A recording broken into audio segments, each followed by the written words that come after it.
All right, let's begin as far as one of the journalists who's been identified as Vimal Kumar Yadav, a reporter of a daily newspaper in Raniganj in Araria, Bihar, was shot dead by miscreants this morning, and the miscreants apparently knocked on the door of his house early in the morning and called him out, and as soon as he opened the door, the miscreants shot him dead.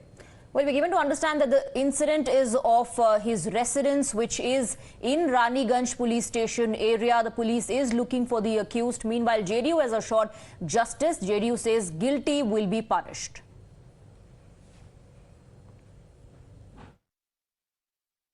किसी भी पत्रकार की देश के किसी भी हिस्से में इस प्रकार की घटनाओं को हम सही नहीं मानते हैं। ये दुर्भाग्यपूर्ण है। हम निर्भीक और स्वतंत्र पत्रकारिता के पक्षधर हैं। जो भी इस मामले में इन्वॉल्व हैं उनके खिलाफ कड़ी कार्रवाई के संकेत पहले ही मिल चुके हैं, लेकिन अकेले बिहार में नहीं, हम चाहते हैं समूचे देश में जहाँ जहाँ भी स्थानीय स्तर पर पत्रकार निर्भीकता के साथ अपने फर्ज का निर्वाह कर रहे हैं, उन सब की सुरक्षाओं की बंदोबस्त होनी चाहिए। ये अकेले बिहार की घटना नहीं, ये दर्शाती है पूरे देश के माइंडसेट को। We have Saket joining us from Patna on the broadcast. Saket, दो बातें। पहली बात, वजह क्या है हत्या के पीछे की, पुलिस इसको लेकर क्या कह रही है? दूसरी बात, लगातार हम देख रहे हैं कि पत्रकार वहां पर जो है निशाने पर आ रहे हैं अपराधियों के।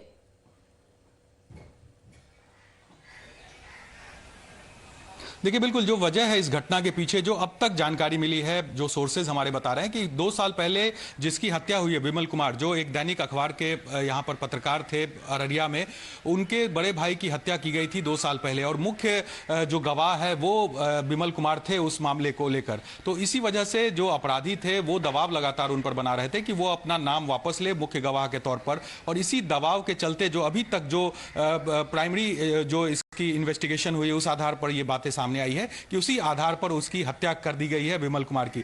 लेकिन सवाल सिर्फ हत्या की नहीं है, क्योंकि आप देखिए बिहार में एक के बाद एक इस तरह की घटनाएं लगातार हो रही है। जब पुलिस इंस्पेक्टर जो एसआई थे उनको समस्तीपुर में गोली मार दी गई पशु तस्करों के द्वारा, और इस तरह की घटनाएं लगातार हो रही है जब पुलिस टीम पर हमला होता है। अब देखिए पत्रकारों की भी हत्या हो रही है, और कुछ दिन पहले एक और पत्रकार की हत्या बिहार में हुई थी। यानी कि जो जिसके कंधे पर बिहार में लॉ एंड ऑर्डर संभालने की जिम्मेदारी है पुलिस की, या फिर इन चीजों को उजागर करने की जिम्मेदारी जो पत्रकारों के कंधे पे है, इन लोगों को भी अब टारगेट बनाया जा रहा है। आम लोगों की कौन पूछ रहा है? आम लोगों की हत्याएं तो लगातार पटना जो राजधानी है वहां भी हो रही है, और बिहार के अलग अलग जिलों में भी हो रही है।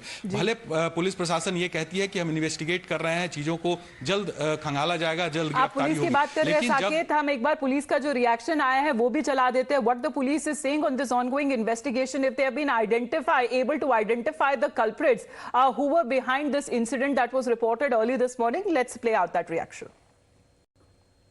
खोखा मिला है, एक की गोली चली है जो उनके राइट साइड में सीने में लगी है, और एक खोखा भी बरामद हुआ, और हम लोग बहुत जल्द इस पर हर एक विषय, हर एक पहलू पे जांच करेंगे, हर एक बिंदु पे जांच करेंगे। अनुसंधान में सभी बिंदु को हम लोग लेंगे और बहुत जल्द से जल्द सही अपराधी तक पहुँचेंगे। हम लोग पूरी प्रशासन उस परिवार के साथ है। Well, both ruling parties after the JDU, now the RJD has condemned murder of the journalist Vimal Yadav and has assured that action in this regard will be taken. Listen in. देखिए, अररिया में पत्रकार की हत्या दुर्भाग्यपूर्ण है, मैं इसकी निंदा करता हूँ, लेकिन मैं एक बात स्पष्ट कर देना चाहता हूँ कि इस मामले में जो भी लिप्त हैं उन अपराधियों को किसी भी कीमत पर बख्शा नहीं जाएगा, और अररिया ज़िला प्रशासन इस मामले में लगातार सजग है, लगातार अपराधियों का पीछा किया जा रहा है। हमारी जो ज़ीरो टॉलरेंस की नीति है उसके अनुसार हम स्पष्ट रूप से ये बता देना चाहते हैं कि चाहे कितने भी बड़े रसूखदार क्यों ना हो, चाहे वो कितने बड़े अपराधी क्यों ना हो, उनको किसी भी कीमत पर सरकार बख्शने नहीं जा रही है। Meanwhile, in the opposition, the BJP has also condemned the attack and has continuously raised the question of the law and order situation in the state of Bihar. देखिए, ये तो लोकतंत्र के चौथे स्तंभ पर एक हमला है और इसकी हम निंदा करते हैं। जब पत्रकार की जान इस तरह से जाएगी, हमारे इसको से ये पूर्णिया प्रमंडल के जो हमारे ये हैं पुलिस अधिकारी हैं अररिया के नंद किशोर यादव, उनकी हत्या गौ तस्करों ने कर दी। तो कानून तो कहीं न कहीं सरकार के हाथ से निकल चुका, लगातार रोज घटनाएं हो रही हैं, हम इसकी निंदा करते हैं। A journalist Vimal Yadav was killed early in the morning in Araria. 2 days back, SHO Nand Kishore Yadav was killed by cattle smugglers. The law and order of Bihar has collapsed completely. And the governance of Bihar is in a sleeping mode. Nitish Kumar is wandering here and there all over the country, daydreaming to become the Prime Minister of this country, sleeping in the lap of Lalu Prasad Yadav. He is not at all concerned over governance in Bihar. His claim of zero tolerance on crime and corruption is a complete lie, is a fiasco.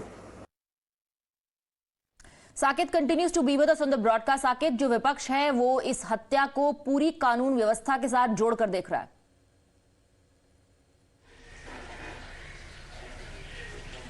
देखिए, बिल्कुल लाजमी भी है, क्योंकि लगातार बिहार में इस तरह की घटनाएं हो रही है। हत्याएं जो है वो पटना से लेकर बिहार के अलग अलग जिलों में इस तरह की घटनाएं आए दिन हो रही है। तो लॉ एंड ऑर्डर पर तो सवाल उठेगा ही, और जिस तरह से पुलिस के लोगों को भी अब निशाना बनाया जा रहा है, पुलिस की हत्या कर दी जा रही है, अपराधी खुलेआम पुलिस को गोली मार रहा है। तो ऐसे में जो पुलिस का जो एक विश्वास है लोगों के मन में कि लॉ एंड ऑर्डर को के सिचुएशन को कंट्रोल करेगा, पुलिस अपराधियों को पकड़ेगा, जब वही सुरक्षित नहीं है तो फिर बिहार में आम लोगों की सुरक्षा की जिम्मेदारी कौन लेगा, ये बड़ा सवाल है।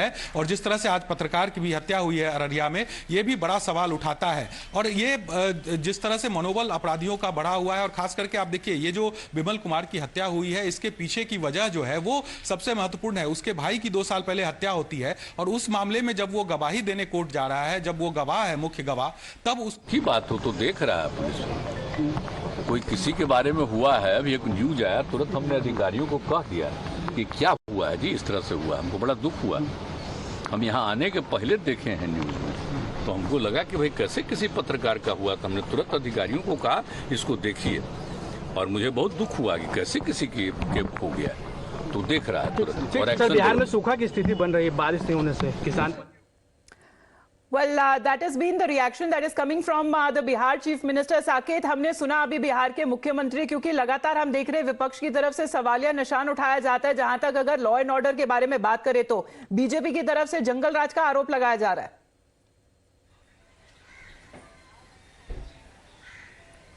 देखिए, मुख्यमंत्री जब कल दिल्ली से लौटे थे तो उनसे ये सवाल पटना एयरपोर्ट पे पूछा गया था कि लगातार बिहार में लॉ एंड ऑर्डर का जो सिचुएशन है वो खराब होता जा रहा है। तो उन्होंने कहा कि कहीं अपराध नहीं हो रहा है बिहार में। आप आंकड़े देखिए किस तरह से बिहार में जो क्राइम का ग्राफ है वो लगातार नीचे गिर रहा है। दूसरे राज्यों से उन्होंने तुलना करने की बात वहां पर कही थी, और आज सुबह सुबह ये हत्या हो जाती है। और अभी मुख्यमंत्री ने बयान दिया है, जो कि हमने अपने दर्शकों को भी दिखाया है, कि उन्होंने कहा कि जो ये जानकारी मिली है तो हमें दुख हुआ है और हमने जांच की बात कही है। लेकिन क्या सिर्फ जांच करने से होगा? क्योंकि ये घटनाएं इक्का दुक्का नहीं हो रही है, बल्कि लगातार इस तरह की घटना बिहार में हो रही है। और ऐसे में जब तक इसको कंट्रोल नहीं किया जाएगा, जब तक पुलिस का जो खौफ है वो अपराधियों पर नहीं दिखेगा, तब तक इसको रोक पाना बहुत मुश्किल होगा। क्योंकि आप अगर हम बात करें तो सिर्फ पटना की बात, कुछ दिन पहले पटना के एसएसपी ने प्रेस कॉन्फ्रेंस किया था और उन्होंने कहा था कि 1 महीने में 30 लोगों की हत्या हुई है पटना में। अब जब राजधानी में पर डे के हिसाब से 1 लोगों की हत्या हो रही है, तो आप पूरे बिहार की हालात को आप समझ सकते हैं कि किस तरह के हालात बिहार में बनते जा रहे हैं। अपनी प्रतिक्रिया में पूरी गंभीरता दिखा रहे थे मुख्यमंत्री, कह रहे हैं ऐसा कैसे हो गया पत्रकार के साथ, मैंने डायरेक्शंस दे दिए हैं ऑफिशियल्स को, अधिकारियों को। इस बीच हमारे साथ एलजेबी की तरफ से